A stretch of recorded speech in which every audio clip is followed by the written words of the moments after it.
What's going on, guys? Welcome back to my channel. Today's video we are talking about Criterions.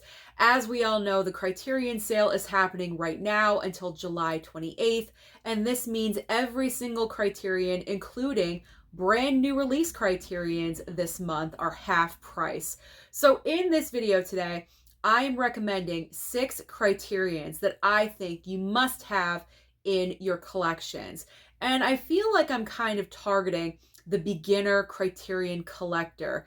Maybe you've wanted to start, but it's kind of overwhelming and you don't know where to begin because there's so many titles to choose from. Or maybe you've picked up a couple of Criterion titles you weren't really satisfied with. I believe the 6 movies sitting next to me are a great starting point for your Criterion collection because every single one of these movies I picked up as a blind buy, and I've watched every single one of these and I enjoyed them all. There was not one movie I said, whew, I really regret that one. And I feel like if I enjoyed these movies, you guys will as well. Or at least I hope so. So we're gonna start off with Mildred Pierce. Mildred Pierce is a black and white film from 1945. This is starring Joan Crawford. She won her Academy Award for this movie, I believe her only Oscar for this film.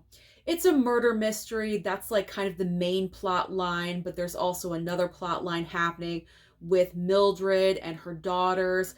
One of her daughters is incredibly materialistic and bratty, and it all ties in together. This was such a great movie. I wasn't really sure how I was going to feel about it. I watched it and I ended up loving it. And there is a 4K option for this Criterion. This one is just the regular Blu-ray. I'm fine with the regular Blu-ray. There's no need. I don't feel the need to upgrade to the 4K. But if you don't have this in your collection at all, just go ahead and get the 4K. Because like I say, any black and white film is enhanced with a 4K transfer. So Mildred Pierce is a great one to pick up during this sale. All right, the next movie, very close to my heart because it stars Audrey Hepburn. You know I love Audrey Hepburn. I talk about this all the time. She's always behind me. There she is. And little fun fact, this is the only Audrey Hepburn film in the Criterion collection. I really hope that they change that sometime soon.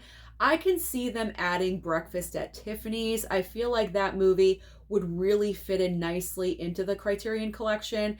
So that's a secret hope of mine. Sometime in the future, Breakfast at Tiffany's. I really, really hope they add that one in. But regardless, I'm getting sidetracked. Let's talk about Charade. So I really enjoyed this movie. It was a lot of fun because you have Audrey Hepburn co-starring with Cary Grant. Before this, I'd never seen Cary Grant in any movie, so that was a nice experience. They have a great dynamic in the movie, and this is kind of like a cat and mouse game. She's trying to evade these people that want money from her, and she feels like Cary Grant is the only man that she can trust, and it's kind of like twisty-turny. A lot of people think it's a Hitchcock-directed film because it very much feels like that, but it's not. But I really enjoyed this movie. It's a lot of fun. It's one of my new favorite Audrey films, and I highly recommend it to you guys. So speaking of Hitchcock, we have to have a Hitchcock on the list. And I'm going with Rebecca. This is a Best Picture winner from 1940, and this was such an amazing film.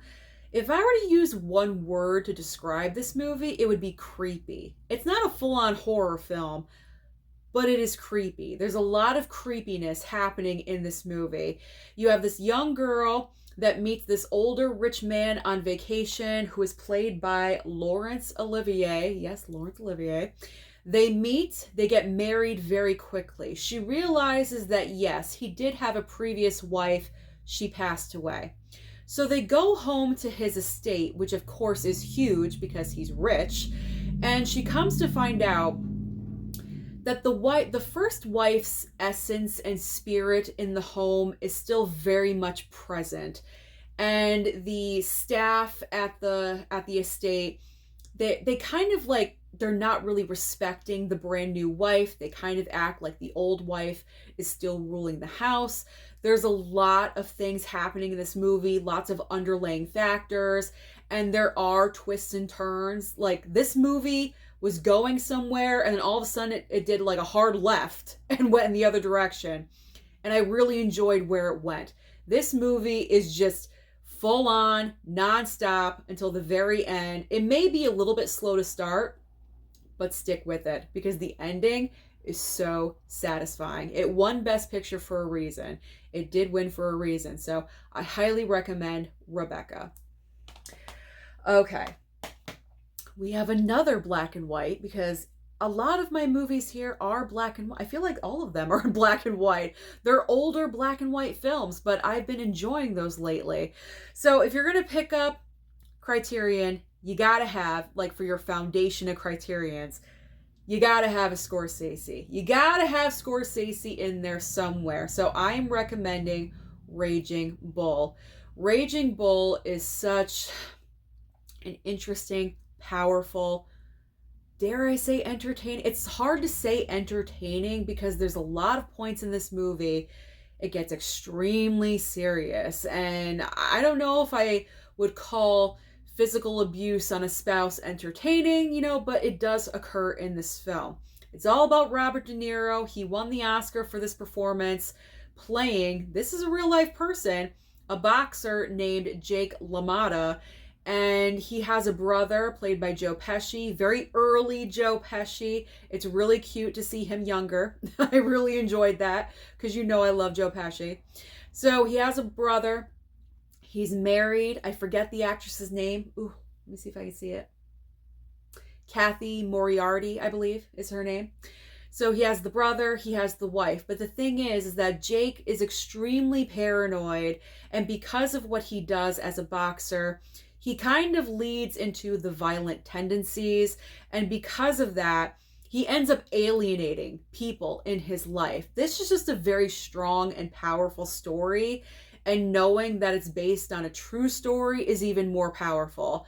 So I feel like if you're going to buy any Scorsese films, the three that you should automatically have in your collection is Raging Bull, Taxi Driver, and also obviously Goodfellas. Those are the three Scorsese films you definitely should have and take advantage and pick up Raging Bull now during the Criterion sale. And this is the 4K. All right, we got two left.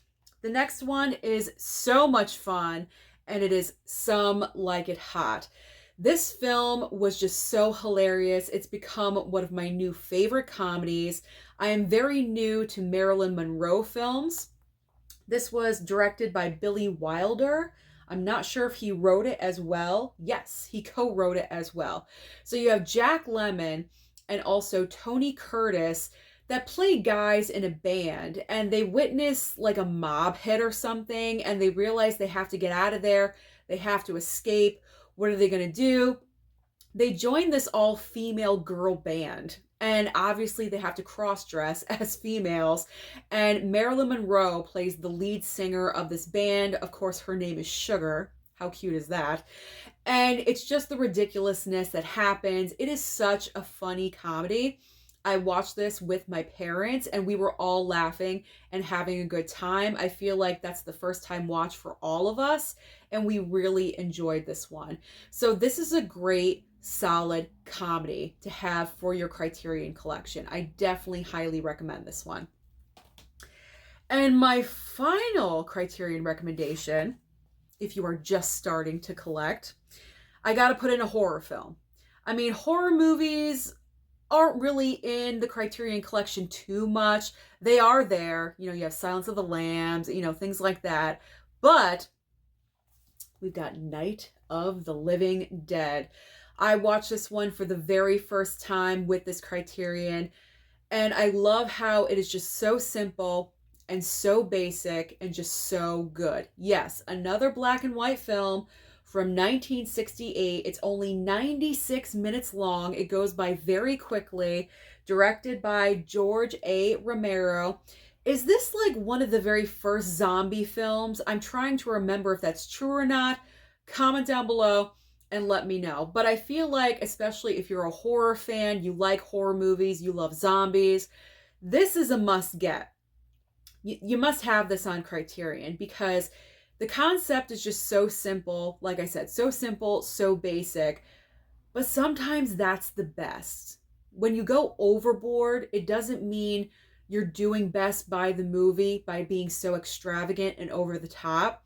Some of the best films are stripped down and very basic, and you have these zombies that are like barely moving in this movie, but they're scared anyway, and they completely invade the house, and it gets just so tense, and it's great. It's a fantastic black and white film. It's great to watch in October, which isn't too far away because the months are just flying by. So just in a few months, you could be watching this in the month of October. So that's my final recommendation, Night of the Living Dead. So those are my 6 must-have Criterion recommendations, especially for you beginners out there. So comment down below and let me know, are you taking part in the Criterion sale? How many are you picking up? Or if you did, what titles did you get? Don't forget to like and subscribe before you leave, and I'll see you next time.